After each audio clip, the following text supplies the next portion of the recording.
Hi, I'm Peter Capaldi. I play the Doctor, and you're watching EMS Productions. Hello everybody, and welcome along to today's video, where today I'm going to be reviewing last weekend's episode of Doctor Who, Thin Ice.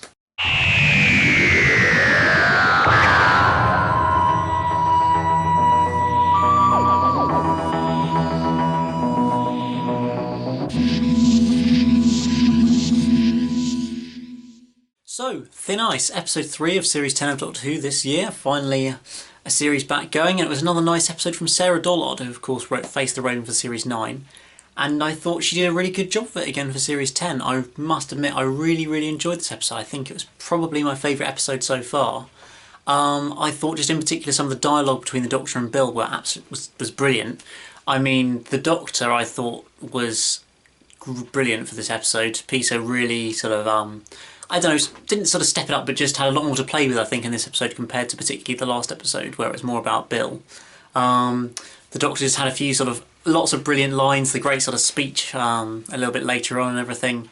And I just thought overall he had lots of little witty dialogue, and also some serious stuff, like when Bill asks him, sort of, have you ever killed a man, and trying to sort of explain that away, when we all obviously know he's killed billions of people on Gallifrey and knows every single one.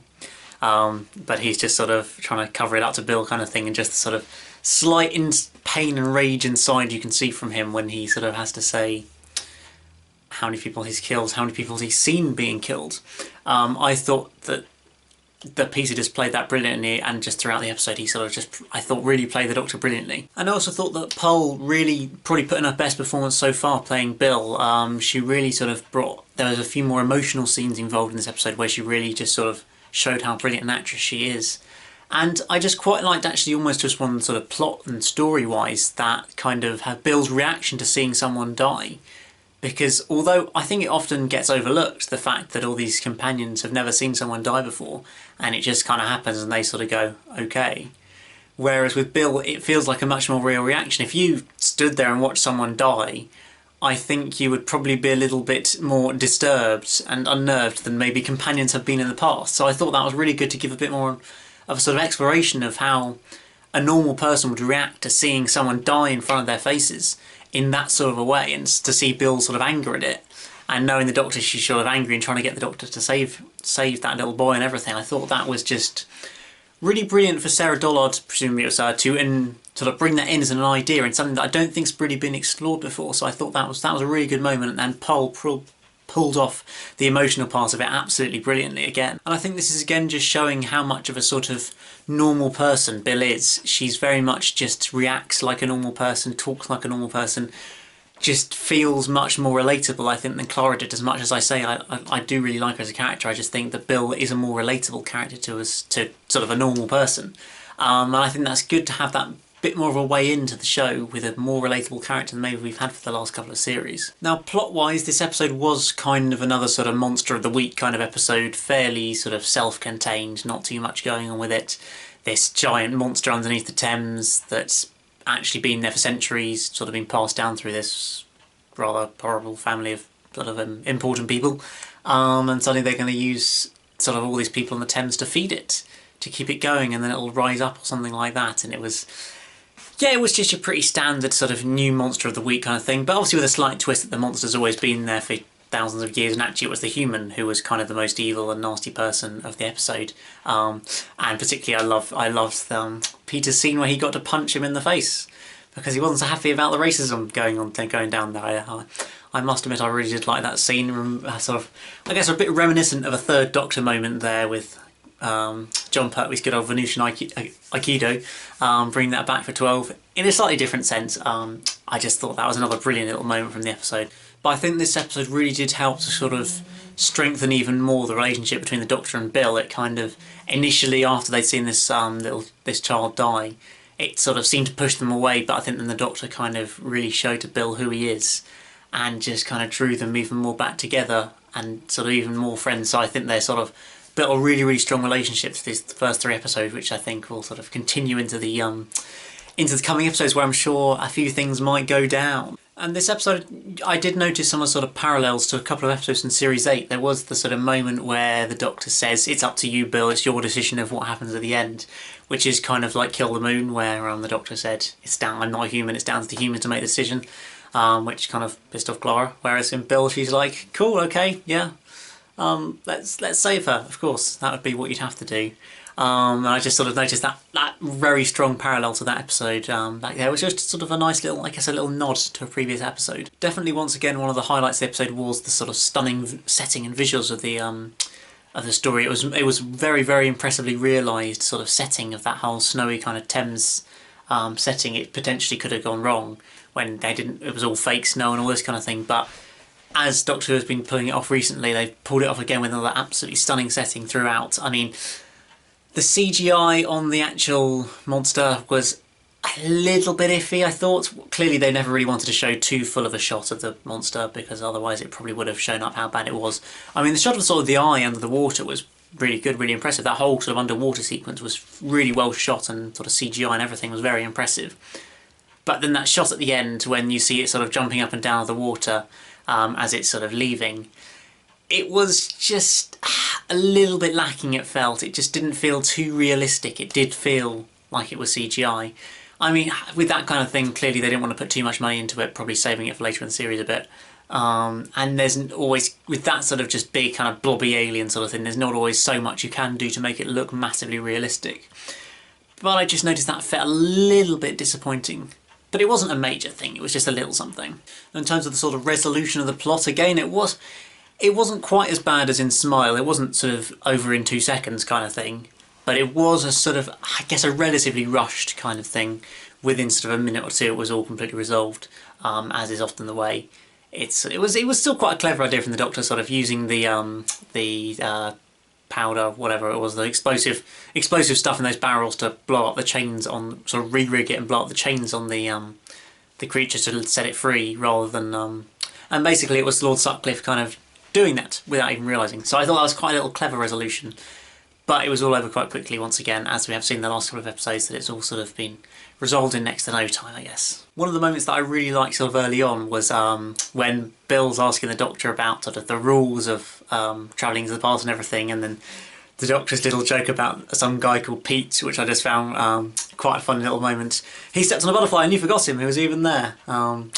I just thought that was a brilliant little tiny sort of demonstration of kind of the sort of changes by going in the past kind of thing that you at least see on films and stuff usually. I just liked the way the Doctor kind of illustrated that. And it's also interesting for Bill to be able to kind of understand sort of what it's like in the past. She's been to the future, now going back into the past and sort of learning about, or trying to question the Doctor and all the little rules of being in the past and everything, and how in reality it doesn't really make that much difference. Although you're in the past, you're still making your future all the time. It's the same as if you are in the present, supposed present. Whenever you do something, you're still doing something for the future, as it were. And even though you're in the past, you can never be doing something in the past, if that makes any sense. I mean, the Doctor made more sense of it when he said it in the episode. But I thought that was just a nice little sort of explanation of how really, in reality, you're not really changing too much by changing something in the past, at least not most of the time. But the episode comes to its conclusion with the Doctor and Bill returning back to Earth just a few seconds or a couple of minutes after they'd left at the end of episode 1, and with Nardole turning up with a nice little cup of tea / coffee, toffee maybe, or a key, I don't know, something like that. A little combination, and him being all a little bit angry with the Doctor because he disappeared off-world again, even though he's been gone for next to no time. But apparently that bothers Nardole now. Again, Nardole didn't really get involved in this episode, other than that sort of last little scene.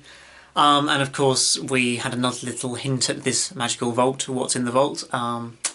The knocking on the wall, knocking at the door of the vault, what could it possibly be? I don't really know at the moment, but I'm planning to do a little theories video of what sort of a few different theories that I've got that might be, so I won't let you know now in this episode. That'll be for a separate video in the next couple of days, where I'll be telling you all about what I think might be in the vault. And so this end of episode 3 kind of ends, to some degree, this first sort of 3 episodes that are sort of linked in a way, kind of the introduction of Bill and all sort of stemming from them being in the university and ending with them being back in the university. Sort of 3 episodes with the Doctor and Bill kind of becoming friends, sort of learning about each other, and Bill learning about the Doctor, and them going sort of in the present, into space, into the future, and into the past, sort of covering all bases in these first 3 episodes. So that little, almost a mini arc of not particularly joined episodes, but sort of a character arc, I guess, through these 3 episodes. Now we're back on Earth and get set up on something different for next week, which certainly looks rather interesting and mysterious and scary. Something a bit different, I think, for next week. But overall, I really enjoyed this episode. I think it's probably my favourite episode of the series so far. Well, I think just one of the strongest points was just the brilliant dialogue that the Doctor and Bill had, and some of the scenes they had between each other. Some of the things they were just talking about and everything. I thought that both the actors pulled it off brilliantly, and it just really came out brilliantly. Hats off to Sarah Dollard as well for the script for the episode, because I thought it was a really strong one. And the plot was pretty good as well, sort of combined with some of these brilliant character scenes. And just overall, I thought it created a great episode. I mean, it was never really going to be an absolute classic, but I think it definitely was the best episode so far, and one of those ones that sort of, you'll look back, you'll sort of watch every now and then and quite enjoy, if not being something that's absolutely kind of top 10 best episodes ever kind of thing. So there we go, guys. That's about it for this video. Do let me know in the comments below what you thought about this episode. Did you enjoy it as much as I did? Did you think it was a bit average, or what did you really think about it? And also, one other thing I just wanted to mention about this actually was I've seen the ratings for this episode, and it's fair to say it wasn't great for this episode. It dropped the best part of 1 million viewers from last week, which was slightly concerning, as we're now down under the 4 million mark overnight viewing figures. If you follow this kind of thing, you'll know that's not good at the moment. It kind of looks like the year break hasn't really increased the viewing figures at all, because they're basically about the same as they were in Series 9, and that was massively down on all the previous series. So that's slightly concerning. As much as I feel the quality of episodes is, in my opinion, just as high, but for a lot of people better than the last series, it seems that in the wider audience it still hasn't caught back on again. So I think it's not going to in this series. It's going to be down to Series 11, a new Doctor, a new showrunner, new everything. That is going to be the pivotal series in Doctor Who history. This episode, this series even, will be, I think, a sort of solid viewing figures, potentially some really good episodes, but overall won't be particularly defining in how much longer the series continues. I think it'll be hugely down to Series 11. But probably that'll be more for another video, discussion about all of that, so I'll leave it just at that for now, just to say that the viewing figures haven't been particularly great so far, but fingers crossed they'll get better. So thank you very much, guys, for watching this video. Remember to like it, subscribe if you're new here, and I'll see you again very soon for another video. Goodbye.